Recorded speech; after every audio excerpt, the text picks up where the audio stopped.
اچانک میرے دل میں ایک عجیب و غریب خواہش پیدا ہوئی۔ اس سے پہلے ایسی خواہش کے بارے میں نے کبھی سوچا بھی نہ تھا۔ میں اپنی سوچ پر تھوڑا حیران بھی ہوئی کہ یہ مجھے کیا ہوا ہے۔ پہلے تو کبھی میں نے تصور میں بھی ایسی خواہش نہیں کی۔ میں اس وقت لان میں بیٹھی ہوئی تھی۔ عمران اور فیضان لان کے سبز گھاس پر کرکٹ کھیل رہے تھے۔ میں بھی ان کے ساتھ کھیل میں شامل ہو گئی۔ جب گیند میری جانب آتی تو میں اسے منہ میں دبا کر بالر کے حوالے کر دیتی۔ آپ ٹھیک سمجھے، میں ایک بلی ہوں، مگر بہت اعلیٰ نسل کی، بہت قیمتی۔ میں بہت چھوٹی سی تھی جب ناصر صاحب کے ایک دیرینہ دوست نے مجھے تحفے میں دیا۔ اس وقت میں کچھ بھی نہیں سمجھتی تھی۔ میں نے اپنی ماں باپ اور بہن بھائیوں کو کبھی نہیں دیکھا۔ ناصر صاحب بہت امیر آدمی تھے۔ ان کے کئی بڑے بزنس تھے۔ گھر میں دولت کی ریل بیل تھی۔ کئی ملازم وہاں کام کرتے تھے۔ ان کے دونوں بچے عمران اور فیضان مجھے پا کر بہت خوش ہوئے تھے۔ وہ ہر وقت میرے ساتھ کھیلتے رہتے تھے اور بہت سی باتیں اور کھیل سکھانے کی کوشش کرتے تھے۔ شروع میں تو مجھے ان کی کوئی بات حرکت سمجھ میں نہیں آتی تھی، مگر جیسے جیسے میں بڑی ہوتی گئی ان کی باتیں اور اشارے سمجھ آنے لگے۔ اب تو میں بہت سے اشارے اور باتیں بآسانی سمجھ لیتی تھی۔ عمران اور فیضان نے میرا نام مانو رکھا تھا۔ کوئی بھی میرا نام لے کر پکارتا تو میں چونک کر اسے دیکھتی اور سمجھ آتی کہ اس نے مجھے بلایا ہے۔ ناصر صاحب کے گھر والے کام کرنے والے ملازم فضلو ہر دوسرے روز مجھے نہلاتا۔ مجھے کھانے کو بہت اچھی غذا ملتی جو عام دکانوں پر دستیاب نہیں تھی۔ شہر کے بڑے ڈپارٹمنٹل سٹور یا سپر سٹور ہی سے ملتی تھی۔ وہ خالصتاً بلیوں کی غذا ہوتی تھی۔ وہ بیرون ملک سے منگوائی جاتی تھی۔ فیضان اور عمران سیر کرنے کے لیے شام میں اپنے والد یا ڈرائیور کے ساتھ نکلتے تو مجھے بھی اپنے ساتھ لے جاتے۔ یہ چڑیا گھر ہے، ہم کسی دن تمہیں یہاں لے کر آئیں گے۔ ادھر بہت سارے جانور پنجرے میں بند ہوتے ہیں، وہ مجھے بتاتے۔ اب دیکھو، یہ جو سیدھی سڑک جا رہی ہے نا، یہ ہمارے گھر کی طرف ہی جاتی ہے۔ اسے یاد کر لو اور اچھی طرح پہچان لو۔ اگر کبھی راستہ بھٹک جاؤ تو اسی سڑک سے گھر آ جانا۔ عمران اور فیضان کی باتیں سن کر ڈرائیور مسکراتا رہتا۔ مجھے بھی ان دونوں کی باتیں بہت بھلی لگتی۔ اب میں ان سے بلکہ ان کے گھر کے ہر فرد سے بہت مانوس ہو چکی تھی۔ خاص طور پر یہ دونوں بچے بہت اچھے تھے، میرا بہت خیال رکھتے تھے، اور وہ فضلو بھی بہت اچھا تھا۔ وہ بھی تو میرا اتنا خیال رکھتا تھا، مجھے نہلاتا تھا، میرے لیے مخصوص تولیے سے میرے بال خشک کرتا، میرے بالوں میں برش بھی کرتا۔ میرے گلے میں انتہائی خوبصورت اور قیمتی گھنٹی باندھی ہوئی تھی، اس پر انگریزی میں میرا نام بھی لکھا تھا۔ بچوں کی فرمائش پر ناصر صاحب نے وہ گھنٹی آرڈر پر بنوائی تھی۔ غرض یہ کہ میری زندگی بڑی مزے میں کٹ رہی تھی۔ مجھے یہاں ہر طرح کی آزادی تھی۔ میں پورے گھر میں گھومتی پھرتی تھی، باہر سیر کے لیے بھی جاتی تھی، بہترین غذا ملتی تھی، نخرے اٹھانے کے لیے ملازم موجود تھے۔ میں اپنی زندگی سے خوش تھی۔ جب کبھی میں گاؤں میں باہر نکلتی تو بلیاں بڑی حسرت بھری نظروں سے مجھے دیکھتی۔ مجھے اپنی قسمت پر رشک آنے لگتا۔ ان بیچاری بلیوں کی حالت دیکھنے کے لائق ہوتی تھی۔ گندی، سندی اور کمزور ہوتی تھی، ہر وقت غذا کی تلاش میں ادھر ادھر ماری ماری پھر رہی ہوتی تھی۔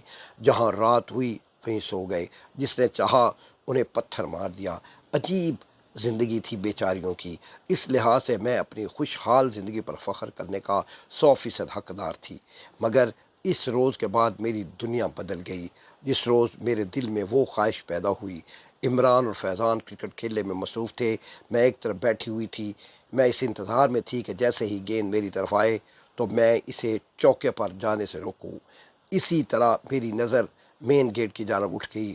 چوکیدار نے دروازہ کھولا تو فضلو ٹوکرے میں سبزی لیے اندر داخل ہوا تھا۔ نہ جانے کیوں میرے دل میں یہ خواہش ابھری کہ کاش میں بھی انسان ہوتی۔ میں فضلو کو مزید دلچسپی اور غور سے دیکھنے لگی۔ اس کا چلنا مجھے اچھا لگ رہا تھا۔ وہ کتنے مزے اور آرام سے دو ٹانگوں پر چلتا ہوا آ رہا تھا۔ کاش میں بھی انسان ہوتی تو ایسے ہی دو ٹانگوں پر چلتی۔ فضلو عمارت کے دروازے پر آ کر دوسرے ملازموں سے باتیں کرنے لگا۔ اس کی باتیں کرنے کا انداز، اس کا ہنسنا، مسکرانا، ہاتھ ہلانا سب اچھا لگ رہا تھا۔ اسی وقت فیضان کی چیختی ہوئی آواز سنائی دی، مانو، بال پکڑو، چوکا نہ ہونے پائے۔ مگر میرا دھیان فضلو کی جانب تھا اور گیند میرے برابر سے گزرتی ہوئی چوکے پر چلی گئی۔ عمران نے خوشی سے چوکا کا نعرہ لگایا۔ وہ فیضان سے جیت گیا۔ فیضان میرے پاس آیا اور ناراض لہجے میں بولا، کدھر دھیان تھا تمہارا؟ چوکا ہو گیا نا؟ اگر تم یہ بال پکڑ لیتی تو میں یہ میچ نہیں ہارتا۔ میں نے شرمندہ ہو کر گردن جھکا لی۔ فیضان کو مجھ پر پیار آ گیا۔ وہ محبت سے میرے سر پر ہاتھ پھیرنے لگا۔ چلو اچھا، کوئی بات نہیں، ہار جیت تو ہوتی ہی رہتی ہے۔ وہ خواہش ابھرنے کے بعد میں ہر وقت خیالوں میں کھوئی رہنے لگی اور تصور میں اپنے کو فضلو جیسا انسان بنا دیکھتی تھی۔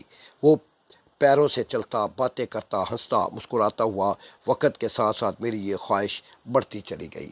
اب کسی کھیل میں، کسی بات میں میرا دل نہیں لگتا تھا۔ سیر کرنے کو بھی دل نہیں چاہتا تھا، حتیٰ کہ میں نے کھانا پینا بھی کم کر دیا۔ بہت جلد میری ان تبدیلیوں کو گھر والوں نے محسوس کر لیا۔ میں کئی دنوں سے دیکھ رہا ہوں کہ مانو سست ہو گئی ہے، کمزور بھی بہت ہو رہی ہے۔ کیا ہو گیا ہے اسے؟ ناصر صاحب نے اخبار میز پر رکھتے ہوئے کہا۔ اسی وقت وہ لوگ لان میں شام کی چائے پی رہے تھے۔ عمران اور فیضان بھی موجود تھے۔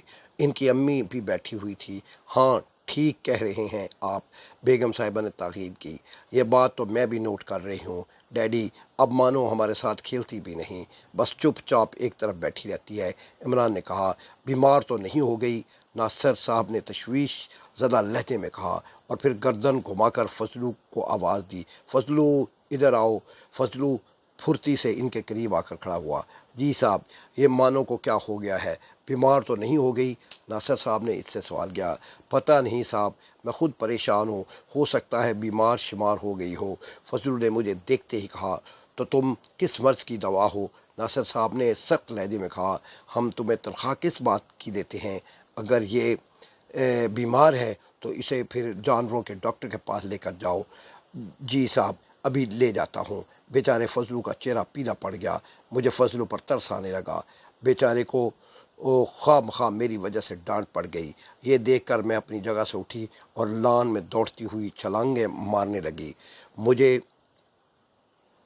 اچھلتے کودتے دیکھ کر فیضان اور عمران میرے ساتھ کھیلنے لگے۔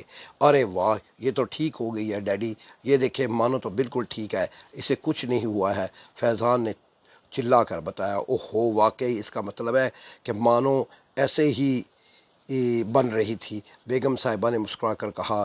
ناصر صاحب نے فضلو کی طرف دیکھا اور روکھے لہجے میں بولے، اچھا ٹھیک ہے، تم جاؤ۔ یہ کہہ کر انہوں نے دوبارہ اخبار پڑھنا شروع کر دی۔ عمران بھاگ کر اندر سے پلاسٹک کے فٹ بال لے آیا اور اس کے ساتھ فٹ بال کھیلنے لگا۔ ناصر صاحب اور بیگم صاحبہ چائے پینے کے ساتھ ساتھ باتیں کرتے جا رہے تھے۔ اخبار ناصر صاحب کے ہاتھ میں ہی تھا۔ ایک موقع پر عمران نے فٹ بال زوردار کک لگائی اور اسے روکنے کے لیے دوڑ کر زور سے اچھلی، مگر میں اس بات کا دھیان نہ رکھ سکی کہ میرا رخ ٹیبل کی جانب ہے۔ اگلے ہی لمحے میں ٹیبل پر رکھی ہوئی کانچ کی نازک اور قیمتی برتنوں سے جا ٹکرائی۔ میرے جسم کی لپیٹ میں آ کر سارے برتن نیچے جا گرے اور ان میں سے زیادہ تر ٹوٹ گئے۔ چند ایک کپ ہی ٹوٹنے سے بچ گئے۔ ارے ارے، یہ کیا کر دیا؟ اف، یہ سارے قیمتی برتن ٹوٹ گئے۔ بیگم صاحبہ گھبرا کر کھڑی ہو گئیں۔ ان کے چہرے پر پریشانی کے تاثرات ابھر آئے۔ چلیں چلیں، ٹھیک ہے، ٹوٹ گئے تو ٹوٹ گئے، اور آ جائیں گے اور آ جائیں گے۔ اس نے جان بوجھ کر تو نہیں توڑے ہیں، کھیل میں نقصان بھی ہو جاتا ہے، چیزیں ٹوٹ بھی جاتی ہیں، ناصر صاحب نے انہیں تسلی دیتے ہوئے کہا۔ برتن ٹوٹنے کی آوازیں سن کر فضلو بھی آ گیا۔ اے فضلو، کھڑے کھڑے منہ کیا دیکھتے ہو؟ اٹھاؤ یہ کانچ کے ٹکڑے، کہیں کسی کا پیر زخمی نہ ہو جائے، فوراً سمیٹو۔ ناصر صاحب نے فضلو کو حکم دیا۔ حکم کا بندہ بیچارہ فضلو جلدی جلدی ٹوٹے ہوئے برتنوں کے ٹکڑے اٹھانے لگا۔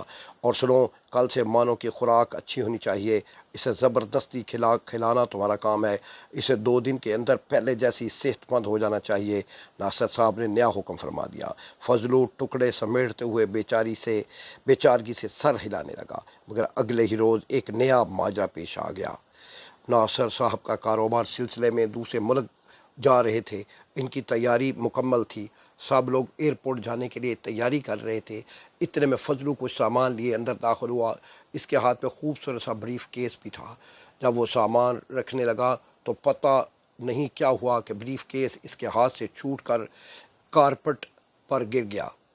اس نے بریف کیس پکڑنے کی کوشش کی تو اس کی کوشش میں اس کا ہاتھ میز پر رکھے گلدان سے ٹکرایا اور نازک شیشے کا گلدان نیچے گر کر چکنا چور ہو گیا۔